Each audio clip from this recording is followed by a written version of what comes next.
Shalom, meu irmão e minha irmã, bem-vindo a mais essa aula sobre os evangelhos no canal Caminho Bíblico. Aqui nós estamos estudando o Evangelho de Jesus, utilizando inclusive um texto unificado, onde nós lemos Mateus, Marcos, Lucas e João em conjunto, tentando fazer uma leitura inclusive cronológica dos fatos.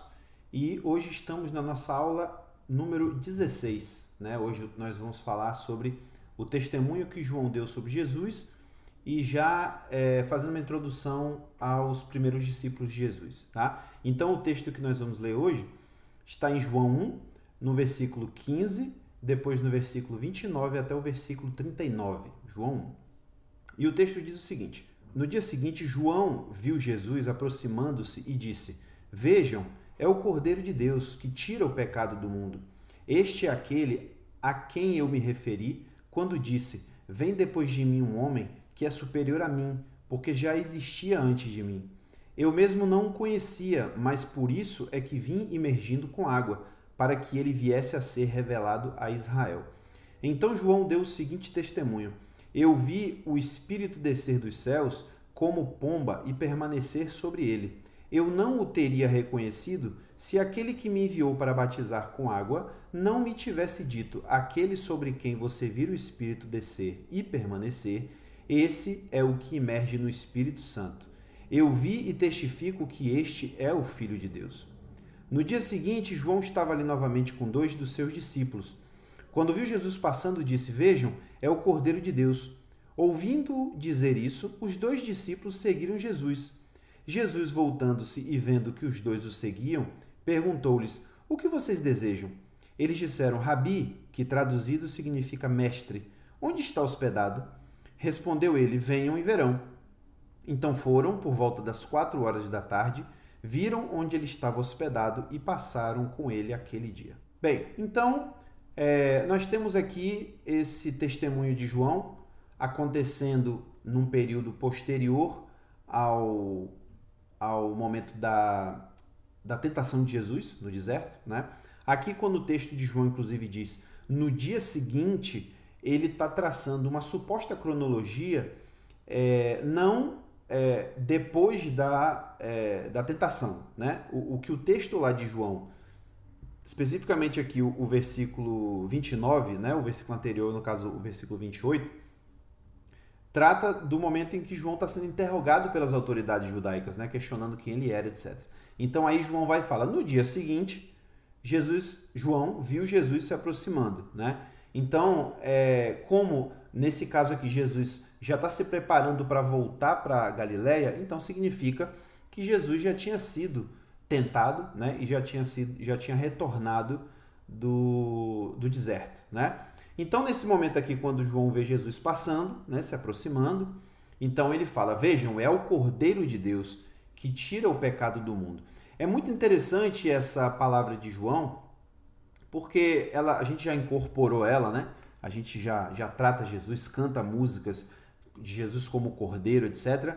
Mas tudo ali, naquele momento, era novidade. As pessoas ainda não compreendiam Jesus, não conheciam Jesus, e a própria missão do Messias não estava claramente definida para eles. Eles tinham algumas ideias, os judeus em geral tinham algumas ideias a respeito disso, mas muita coisa, inclusive, estava equivocada.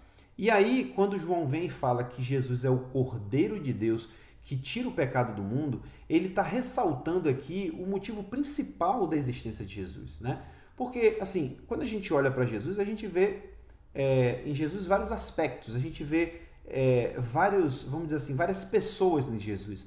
A gente vê Jesus como um mestre, a gente vê Jesus como o Filho de Deus, a gente vê Jesus como um exemplo, enfim, a gente define alguns papéis, vamos dizer assim, para Jesus, E de fato todos esses são verdadeiros, mas se a gente for parar para pensar, a principal missão de Jesus não foi ensinar, porque Deus podia ter mandado outros profetas, enfim, para falar, O objetivo de Jesus não foi nem mesmo curar e fazer os milagres que ele fez, porque ele também podia ter comissionado outras pessoas para fazer isso. Mas tinha uma coisa que somente Jesus, o Filho de Deus, podia fazer, que era morrer pelos pecados da humanidade. Então, João está ressaltando aqui o principal motivo, a principal característica da missão de Jesus na Terra, que era morrer pelos pecados do mundo, né? Ele era o Cordeiro Pascal, né? Mais para frente, quando a gente chegar na época da Páscoa, do sofrimento de Jesus, a gente vai ver como isso tem uma relação direta com a Páscoa, né? O fato de Jesus morrer, né? E inclusive todos os, vamos dizer assim, hoje, né? Nesse momento vamos chamar assim de simbolismos, né? Da Páscoa vão ser cumpridos na vida de Jesus no momento que ele se sacrificar pelos pecados da humanidade. Então, João já está declarando isso aqui, olha, é o Cordeiro de Deus que tira o pecado do mundo. Aí ele dá uma declaração ainda mais veemente e diz, este é aquele a quem eu me referi quando eu disse, vem depois de mim um homem que é superior a mim, porque já existia antes de mim. Olha que interessante isso aqui que João fala. Existe uma linha dentro do cristianismo que é uma linha chamada de antitrinitariana, né? Eles não acreditam que existe uma trindade, não acreditam que existe Pai, Filho e Espírito Santo, ou até acreditam que existe Pai, Filho e Espírito Santo, mas não colocam todos na mesma categoria, né? Vão mais pela linha de dizer assim que Deus só tem um, que é o Deus Pai, e que a gente não pode atribuir divindade nem ao Espírito Santo e nem a Jesus, porque senão a gente estaria corrompendo aí aquela questão de que Deus é único, né? Que só existe um Deus.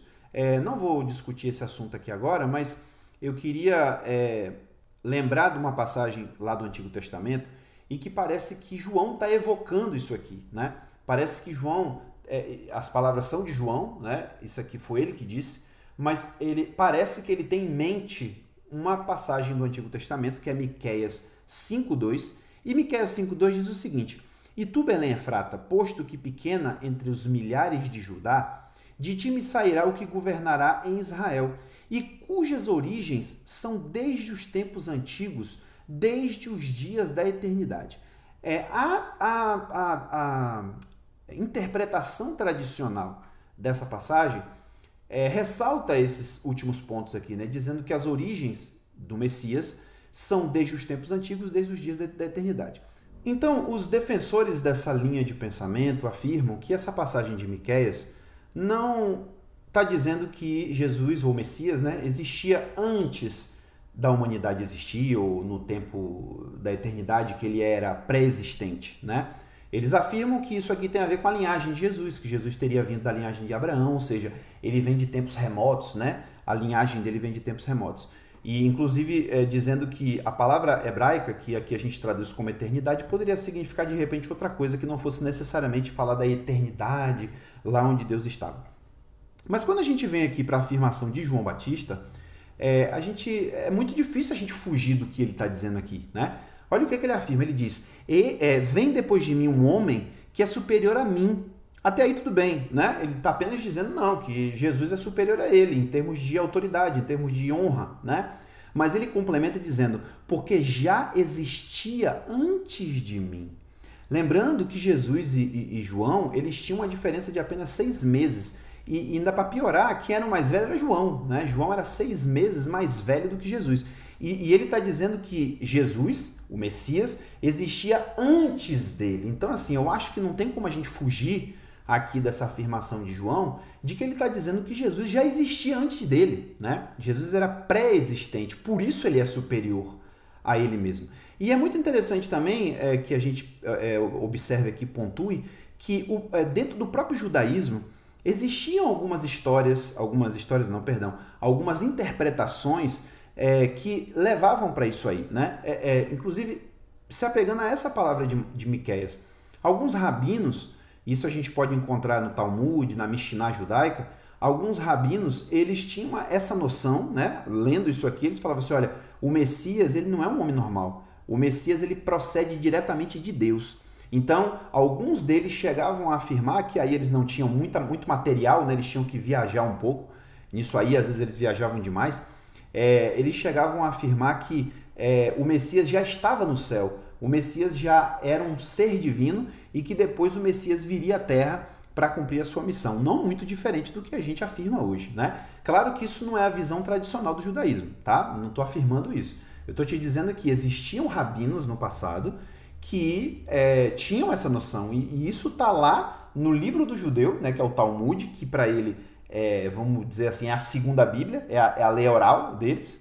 Né? Então isso está lá registrado. Então é muito interessante que existisse no tempo de Jesus pessoas judeus, né, que não eram conectados nem a João nem a Jesus, porque inclusive o ministério de Jesus não existia ainda, que tinham essa noção, né, que viam essas passagens como essa de Miqueias e falavam, cara, eu acho que isso aqui está querendo dizer que o Messias é um ser divino, que é um ser eterno, ele já existe.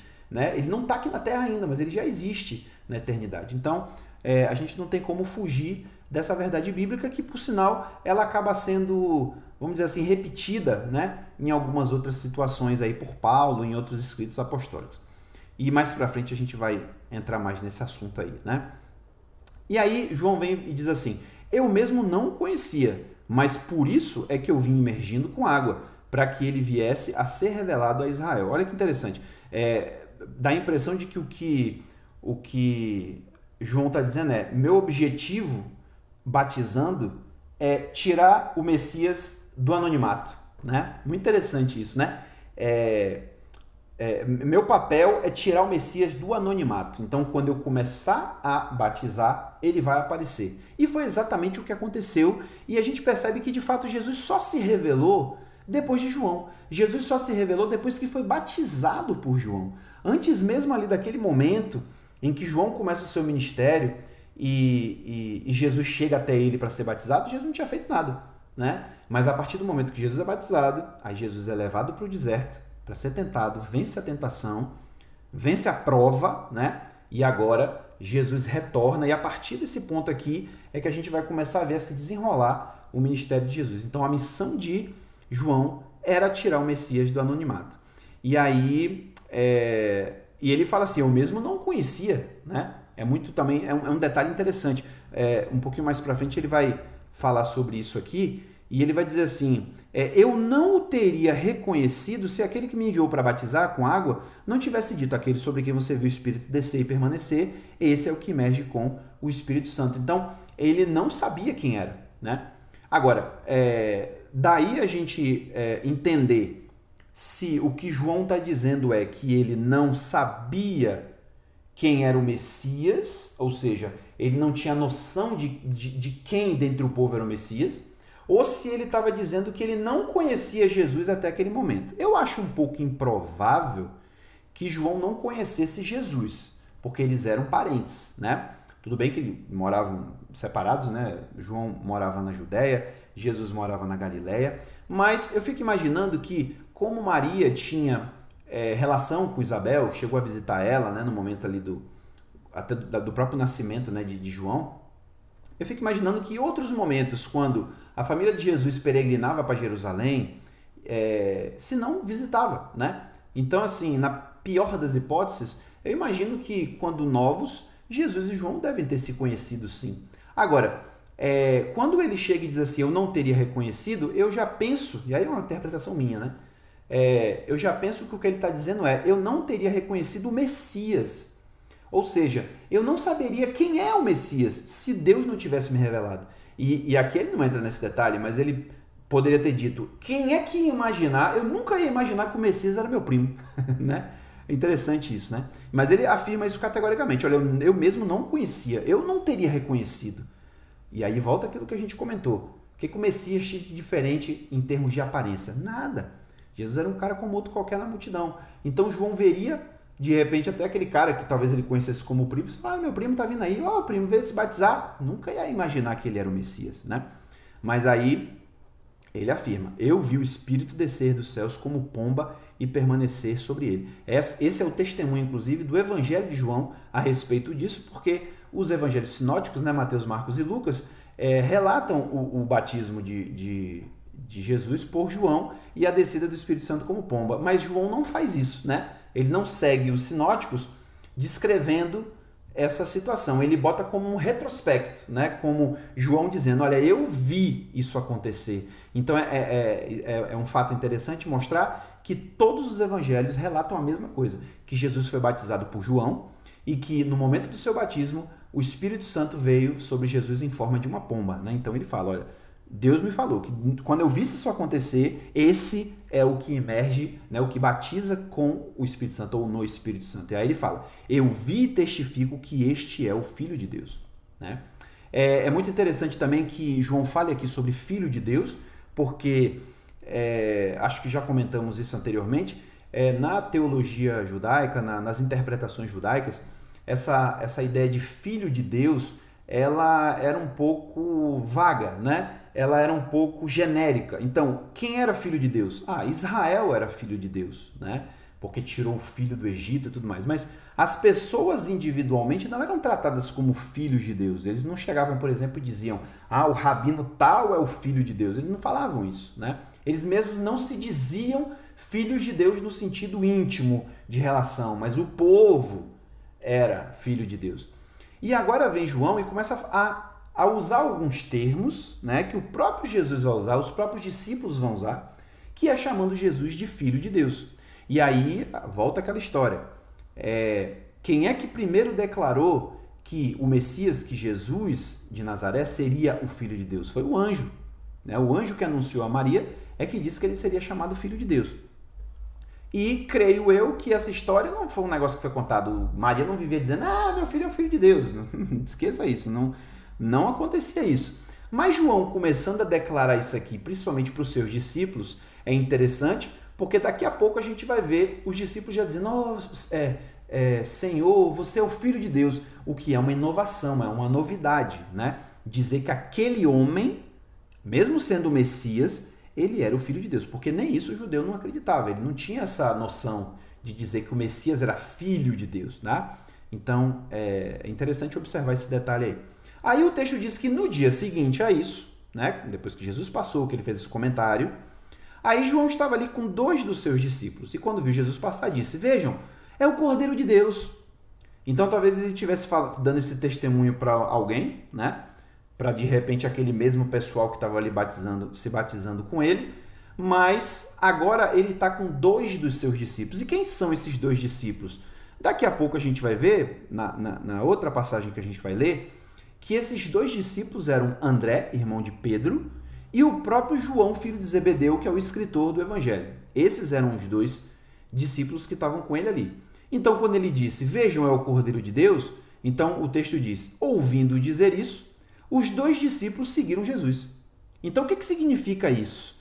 Significa que eles seguiram Jesus para poder, espionar Jesus, né? Vamos seguir ele para ver e tal. Não. Essa questão de seguir aqui já é a questão do discipulado, né? Eles estavam agora indo atrás de Jesus para se tornarem discípulos de Jesus.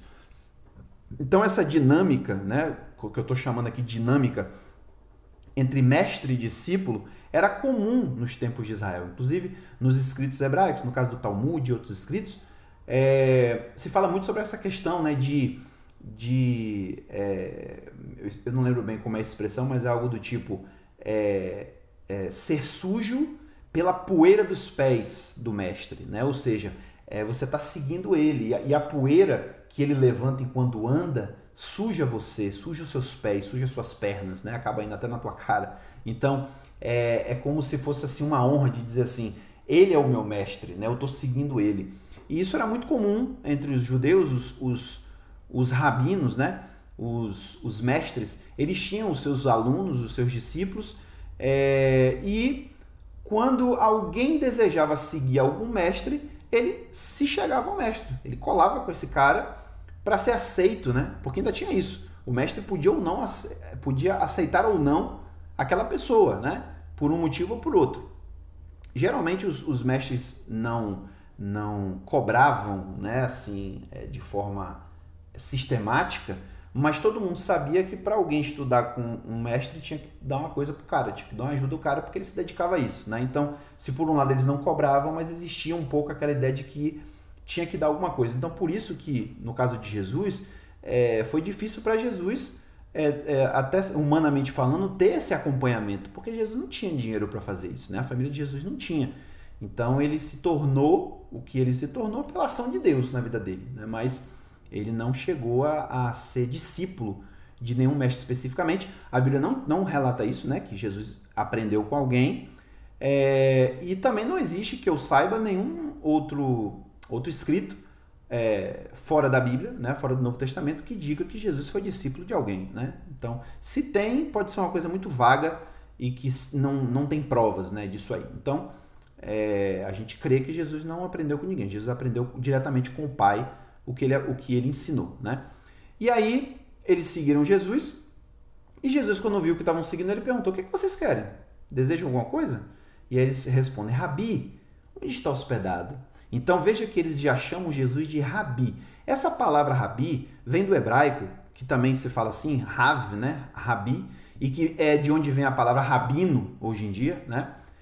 Mas não confunda as duas coisas, tá? Os rabis lá do tempo de Jesus, o próprio Jesus, eles não tinham as responsabilidades, eles não agiam, eles não trabalhavam como os rabinos de hoje em dia, tá? É um pouquinho diferente o que aconteceu. Então, assim, quando a gente diz que Jesus era um rabino ou um rabi, a gente não está botando Jesus na mesma classe dos rabinos judeus hoje, porque é um pouco diferente de fato. Por exemplo, Jesus não fazia circuncisão de ninguém, né?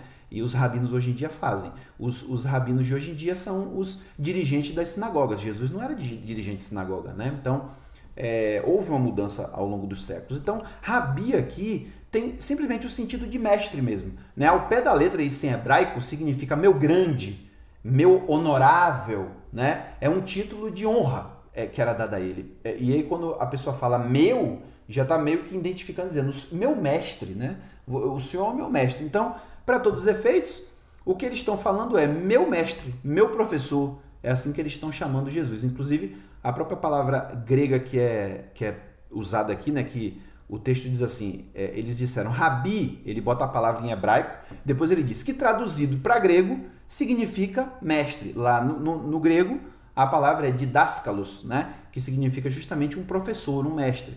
Então, eles já estão chamando Jesus de mestre. Então, eles já estão se convidando, né, para serem discípulos de Jesus. E perguntam, onde o Senhor está hospedado? Gostaríamos de conversar, ouvir do Senhor a sua sabedoria, né, o que o Senhor tem para nos dizer. E Jesus fala, pois não, venham e vejam, né? E aí eles seguiram Jesus, foram até onde ele estava hospedado, Deus sabe onde é isso.